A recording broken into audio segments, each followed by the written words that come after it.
count the change happened by two independent variables, both of them, right? So this is going to be the change after, this is the value before the change, and this is what happens because of you move around from AB to X and Y. Okay, so this is the equation of the tangent plane. Okay?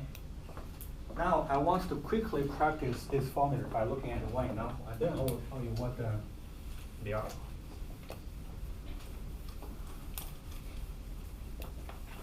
So let's look at this example. So if I have a function, z is equal to e to x1 at the point 8, 0, and 1. Okay? So at this point, I want to find the equation of the tangent plane. Remember, this still pretty symmetric form. So the equation of the tangent plane.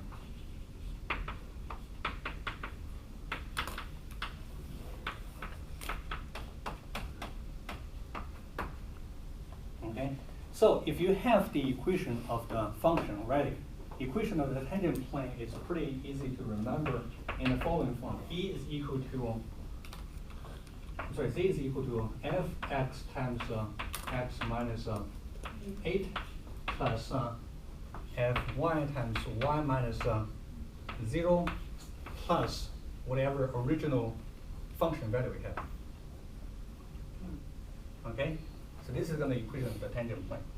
Change happening because of x is changed, change in the function value because y is changed, plus the original function value. This part is pretty important. Okay? So in the application, a lot of people forgot about the original function value. These two are only talking about the changes. Okay? These are only talking about changes in the function value. So when you have a function value after change, you should always include the function value before the change. So this part is always in the equation of the tangent plane right here. Okay? And then it's just a matter of taking partial derivatives and evaluate at these given points. Okay? So taking derivatives with respect to x, we have y e to x y, so x minus 8 plus x e to x y, y plus 1 in the end. So x is equal to 8, y is equal to 0, so this part disappears, which will only remain the second one. So this is going to be equal to x, y, oh. X is equal to 8, so it's going to be 8y plus 1. Okay, so this is the equation of the tangent plane. Z is equal to 8y plus 1 here. Okay. All clear? So basically you have two formulas, two new formulas today, which is essentially coming from one symmetric format right here. So if the function is implicit, the equation is pretty straightforward right here. If the function is z equals fxy, this is the equation of the tangent plane. Yep.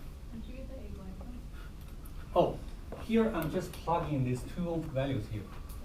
So x is equal to 8, y is equal to 0, so I have to evaluate it, right? I have to evaluate in the end. Again, here is a big hint. If the problem is asking for equation of a tangent plane, listen to me carefully. If the problem is asking for the equation of the tangent plane, in the end, you have to have an equation with all linear terms x and y. All right? You have to have an equation with all linear terms x and y and z. You cannot have squares, you can have exponentials. If you see exponentials, that means you're not done yet. Are you with me? So the equation of the tangent plane has to be a linear function.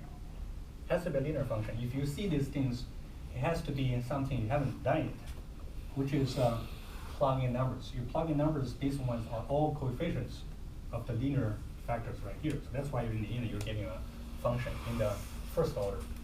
Okay, Michael?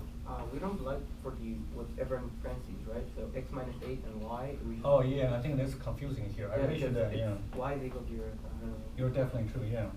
So it's a matter of, yeah, thank you for pointing it out. So essentially saying, essentially saying, I really should say, f of x evaluated at 8, 0 multiplied by x minus 8 plus, yeah, thank you for pointing out, that's a very good point. F of y evaluated at 8, 0 multiplied by 8 minus y minus 0 plus 1. This is probably a much more funky. Okay, so I need to evaluate the partial derivative at this given point. X minus is given x value. Yeah, and this is the derivative with respect to y evaluated at 8, 0 multiplied by y minus 0. I think this is probably much more strict. And then I can evaluate, so it's going to be y e to xy as a function evaluated at 8, 0 multiplied by x minus 8 plus x e to xy, then evaluate at 8, 0 multiplied by y plus 1. So that's, yeah, thank you for pointing out. That's a very good point. And then that is why in the end I'm getting an 8y plus 1. Okay? Yeah.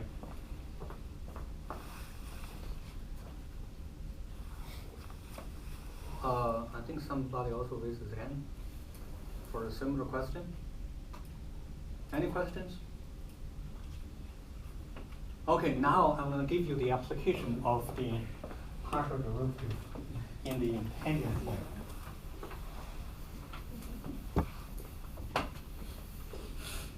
I want to pose the following question for you to think about. Okay? So if I have a function z equals fxy, okay, listen to me carefully. I have a function z equals fxy. This equation tells you the equation of the tangent plane, all right? This equation tells you the equation of the tangent plane. I want to ask you, is this new function value after the change exactly equal to fxy? Is it equal to fxy?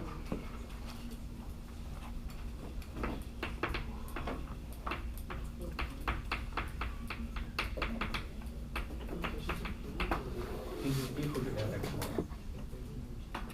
I want to make sure you understand the question first. I have a function z is equal to fxy, all right? I compute the equation of the tangent plane, which is in this linear form. This is the original function value. I want to ask you, is this z exactly the function value of f after the change from ab to xy? No. Because you added the other two components, so for sure there's a change. Is it exactly the function value after the change? Basically, this is what I would ask you. I have a plane tangent to the surface at a given point.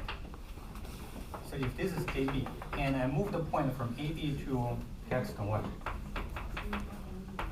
I want to go upwards and evaluate the function value at this point, fxy. I'm asking, is this function value at xy exactly equal to this linear form? So Michael give an educated guess. It is not. For what reason? Oh, I said since we're gonna add the change in x and change in y, so it's absolutely not the same. It's gotta move somewhere. But never mind. Okay. So the answer is actually correct. Okay, listen carefully. Here is the reason. This is the equation of the tangent plane. All right? It is not the equation of the original function anymore. All right? So if I have this linear form, what I'm essentially computing here is if I move from a, b to x, y, I'm always on the plane. The function value will change from this function value to a given function value on the plane. Are you with me? So basically, this z is talking about a function value on the plane instead of on the surface. Okay? So if I want to find the function value of small fxy, I need to go on the surface right here. This is going to be the function value at this given point, which is not going to be exactly the point on the plane anymore. All right? So this plane is only touching the whole surface at one point. Right? At this given point, the function value on the plane equals the function value on the surface. But if you move points around, this is not going to be the case anymore. Yeah. All right? So it's going to be different. It's not necessarily the same. That's what we can conclude. All right? It's not necessarily the same. However, this form is still very useful. It's not only approximation at this point, at the exact form, it can also be regarded as an approximation in the neighboring points. Here's the point.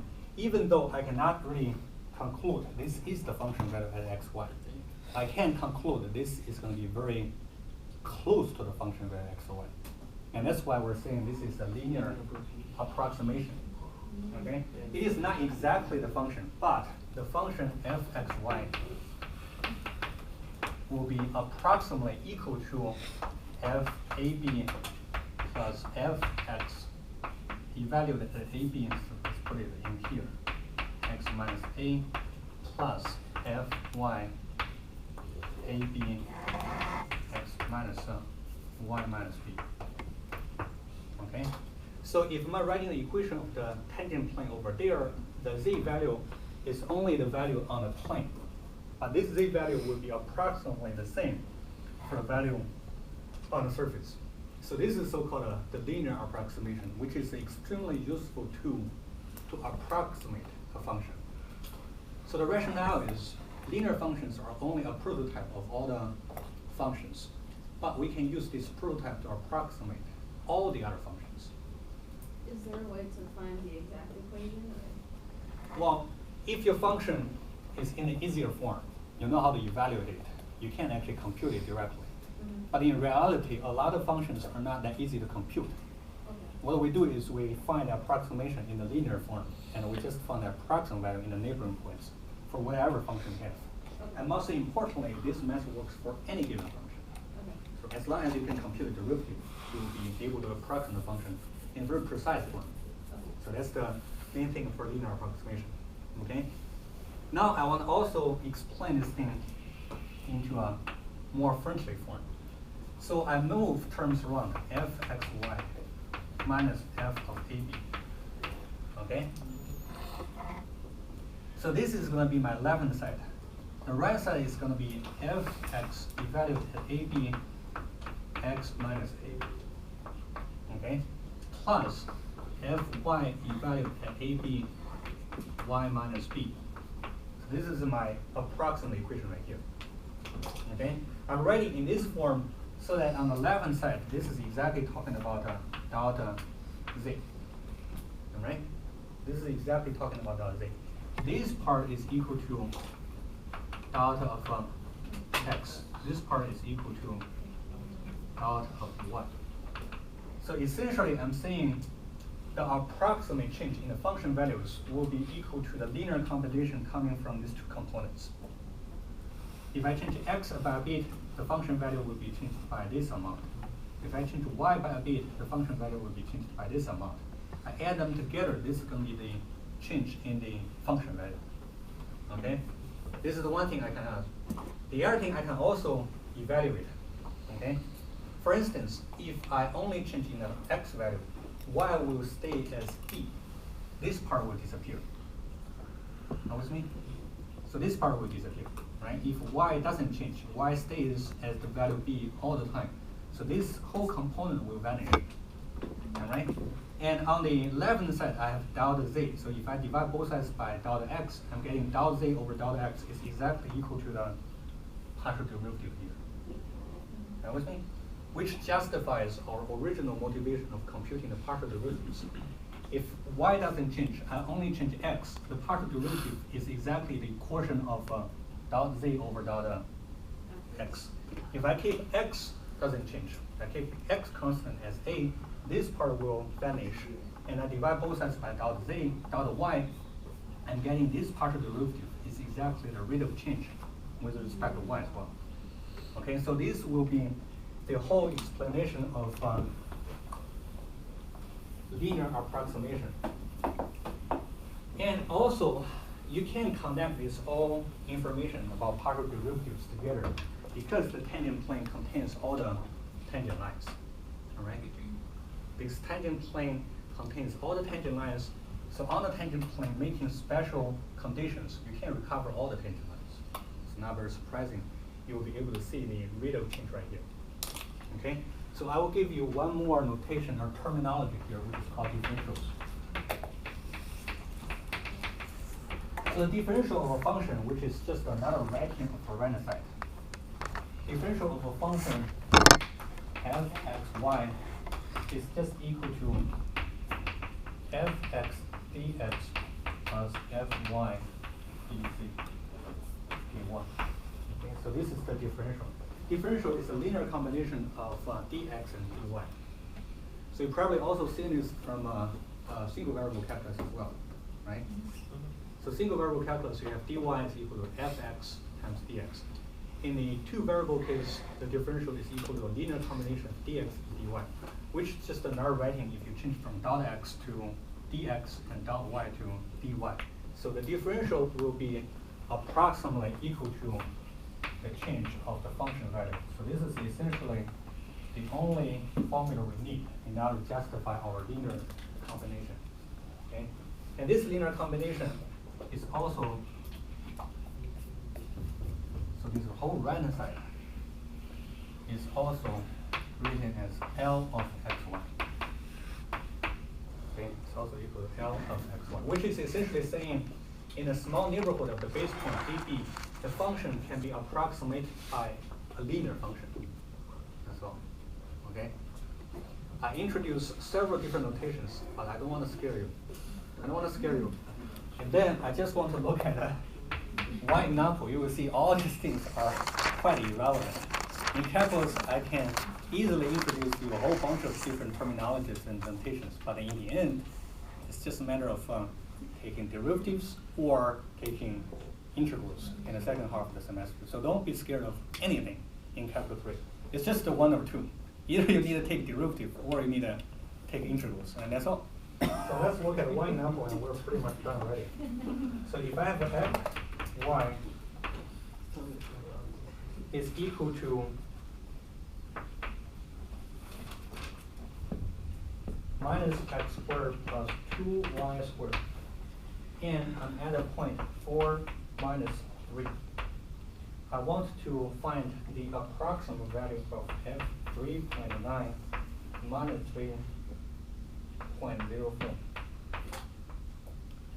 Okay? So these kind of problems are